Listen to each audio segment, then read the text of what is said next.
السلام عليكم ورحمة الله وبركاته أصحابي وإذن وذا السلامي أنت مقعي موقعي تقانا ميل والبؤات جوكتان وإذن السلامي السلام الله عليه قيب تاني وقيبتي لبعض أحيد sheekadii ninkii ajnabiga ahay iyo aniga qisadiina dhex martay waxa ay noo joogtay ninka yiri 4-5 dumar ee Soomaaliya ayaan la kulmay qofkii la socday tii horeeto tanna hadaadan tii horeeta party 1 aad soo fiirsanin ma la qabsan kartid party wala gaar u noqo oo party 1 soo fiirso ka bacdina party 2 u imaa halkan ayaad ka ogaa doontaa ninkii aan ka soo sheekeeyay iyo sheekadiina dhex martay wixii sababtii uu ku diiday afartii dumarka ahayd ee la baray ee loo keenay iyo sababta iyo midda ayadu u timid oo tiri waxaan maqlay gurdoon in aad tahay anigana ayaa available ah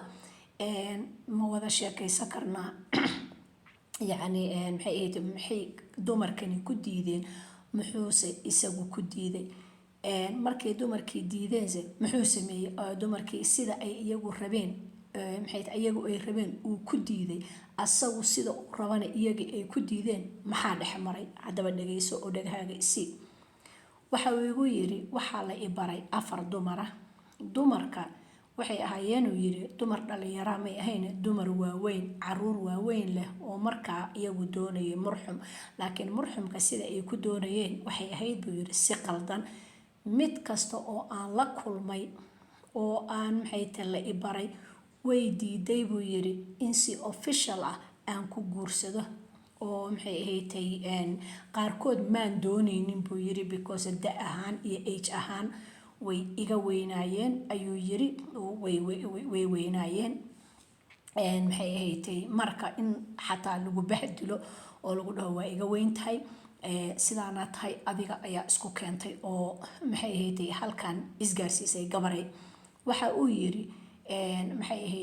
qaarkood way weynaayeen ama qaab dhismeedka jirkooda iyo waxya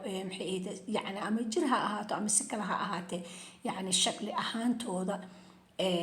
sida ay markaa qaab ahaan ahayd inuusan ka helinin iyo da'da uu markii dambeeta uu camum uu ka dhigtay da'daas ayaan doonayaa uu yiri waatana waxa uu yiri gabar walbaba waxa ay doonaysay inaan qariyo communitygeeda inaanan u sheeginin gabadha la dariska ah inaysan ogaanin waxa walba aniga iyo ayadu kaliya inay naga dhaxeeyaan qarsoodi ku imaadaan ani wuxuu yiri sideen ku ogolaadaa sababtaas waayuu yiri sababta raggiinu idiin bareen uu yiri in guurka la qariyo wax walbana la qariyo miyaanaan ahayn dad islaam ah sidii horeetana waa ku sheeg waxaan u sheegay dad islaam inaan nahay guurkeena inaan la qarinin يعني adinkaba يعني waxyaabo maanta runtii aad u xun oo igaga sheegay oo yiri kuwa community-ga aniga ah oo ma jecli ah iyo kuwiina sidaan ay ku wada nool yihiin waa laba najaas ma garatay waana laba dayuusin walaakaagi walaataydi haday run tahay oo adan wuxuu igu dhaartay inuu og yahay oo waana nin aan runtii aaminayo waa nin wadaad ah waa nin islaam ah guurka hadoono laakiin waxa uu yiri anigu ma doonayo sidaan sheegayba ama horaba u sheegay qof aan ahayn iimaan aan lahayn taqwa aan lahayn diin aan lahayn aan asturnayn ma doonayo mana doonayo naag aan anigu kaligay meel kala kuliyoobe naag waxaan doonayaa buu yiri ehel iyo dad leh ani asagi marka waxay tahay meeshu waxay ka imaatay intaad ajaanib u sheekayseen oo ajaanibka ama ajnabi guurso ama Soomaali guurso cida aad doonto guurso laakiin guurkaaga waadixi oo ha qarinin oo ha ku noqdo mid waadica anigu ilmaan doonayaa buu yiri ilmahaygana in la qariyo ma rabo 4 gabdhood waxay ii sheegeen uu yiri mid walbaaba in aysan doonaynin in ay hal qof ogaado ka bacdina ay rabto xageen ku wada kulmaynaa xageen iskugu imaanaynaa waxay doonaysaa buu yiri guriga markuu iyada cidla u tahay inaan u tago waxay doonaysaa buu yiri markay iyadu xilliga ay doonto inay aniga gurigayga iigu timaado laakiin aniga taasi waan diiday oo waan ku diiday hadaan la ibareynin waligeedii ama murximkeedii ama qofkii u ahay yani waliga hadaan la ibareynin yaa igu mehrinayo yiri oo isiinaya ma aan doonayo yiri naakiligeed socota marka annaga intaan ajnabi aadnay haddana insaas naloo sii maxay ta magaciisay waa horta waa wax aan aada uga xumaaday oo runtii raggeena soomaaliyeedna ninkaa wuxuu dusha ka saaray 2 suus iyo bar yacni loo geeyey oo looga turjubaanay oo la yiri waa dad maxay ahaydtay runtii rag fiican inaanaan lahayn anyway waxaa meesha ku jira waxa ay tahay horta waxaa ninkan u sheekeeyey ma ahan waa rag raggiisa asaga wadankiisa ah waxa u sheekeeyena waa dumar iyo dumarkii asaga oo la kulmay intaasba way u sheekeeyeen ragganaga inayna sii haraatiyaan oo na soo haraatiyaan oo wax walba naga qaataan oo xitaa haddayna furaan aysan meherkana siinin waxaa u sheegay ninkan oo la wadaagay oo yiri nimanka soomaalida giddigoo dhanba ka dhigay aqsu naas ka dhigay waa dad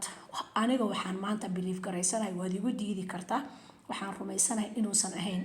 wixii sheegay nin inuusan ahayn ee ay tahay dumar walaala macaanto haddaad doonaysa nin inaad guursato guurku waa bannaanyahay guurku waa nasteexo guurku waa lagu dagaa guurku waa waxay diinta islaamka ogolaysa in la kala tagana diinta islaamka ogol in laisla joogana diinta islaamka ogol laakiin ha ogolaanin wax la yiraahdo bahdil hana ogolaanin waxa maxay ahaydtay dheg xumad ah igana raalli ahaada qaylo yar ayaa gadaasheeda ka yeerisa haddii cod aad maqashaan macayaaray marka waxaa waaye marka cod dheerba gadaasheeda marka insha allah waxay tahay ka digtoonaada inaad baraafadyadiina aad dadka la wadaagtaan in aad hadda gabaray haddaad nin doonayso ha doonin nimanka uu ii wada sheegay waa minakaablayaal minakaab soomaaliya iska aad waa carpenter waxa waaye waa niman siday maxay aniga because waxaan interest ku noqday nimankan waxay qabtaan waxay sameeyaan waxa ay yacni raggan dumarkan siiyaan waxa ay yihiin sababta ay tahay haddaabad aadaysa Pakistan iyo Hindi iyo Bangladesh iyo aad aadaysid Afghanistan iyo raggaas aad aadaysid walaala macaanta kuwaaga iska hayso kuweena aan iska xumaysano waxaa garata soomahan midna ogow qabiilkayga maahan qabiilkaaga maahan waa kulli Soomaali waxa nala ka hadlay waa maxay ahaydtay maxay ahaydtay sida aan u dhannahay raas caseertu raas gambuweeye waxa nala ka hadlay walaala macaan sharaftaada difaaco dadnimadaada difaaco ha ku kadsoomin waxyaabaha qaarkooda ha aadin meelaha qaarkooda ha noqonin mid iyadu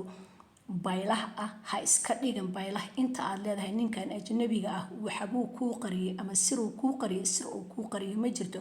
si aniga iyo adiga oon isku xaafad deganayn isku meel deganayn oon isla joogin ayuu ila wadaagay oo wuxuu la wadaagay gabdho kaleeto ayuu la wadaagay oo uu yiraahdaa maxaa dadkiina sidaan u tihiin miyaan sharci islaam leedinku qabin miyaan sharci islaam leedinku guursanin maxaa guurkiina ka dhigay guur qarsoodi ah marka wuxuu la yaaban yahay 5 naagood oo 4 la baray midna iyadoo u timid horta tan u timid waaba ceebowdayba sidoo ii sheegay wuxuu yiri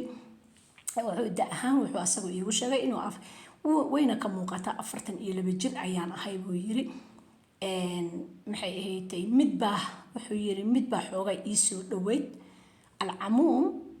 inta kale wuxuu sheegay inay ka wada weynaayeen oo taqriiban 50 jir 56 jir 54 jir 52 jir 53 jir whatever ay meelahaas jireen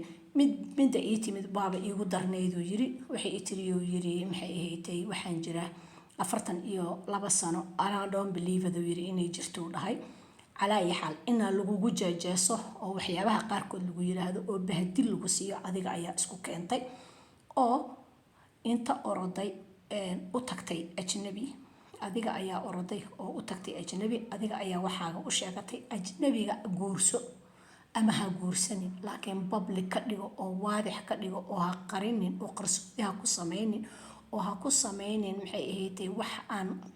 magazine asagii ninahay ayaa wuxuu ku leeyahay aniga waxayga ma doonaya inaan qariyo public ayaan rabaa inaan soo dhigto murxumkayga ayaan ninkii adiga murxumka ku ahay ayaan rabaa saaxiib inaan la noqdo adiguna waxaad leedahay inay communitygayga ku ogaadaan ma rabo wuxuu yiri dad aan diinta ku dhaqminna waa tihiin uu yiri cunsurina waa tihiin uu yiri labaad isku darsateen uu yiri kow inaad cunsuriyaal tihiin uu yiri oo aadaan ogoleyn uu yiri dad kale inaad guursataan labana waxaad diinta islaamka maba ku dhaqmanaysaa cunsurinimada iyo diinta islaamka ayaa horeeyuu yiri muslinaana sheeganaysiin waxaana leedihiin inuu yidhi aniga ma rabo communitygayga inuu i ogaado anyway waxaan idin leeyahay assalaamu calaykum waraxmatullaahi wabarakaatu keep your private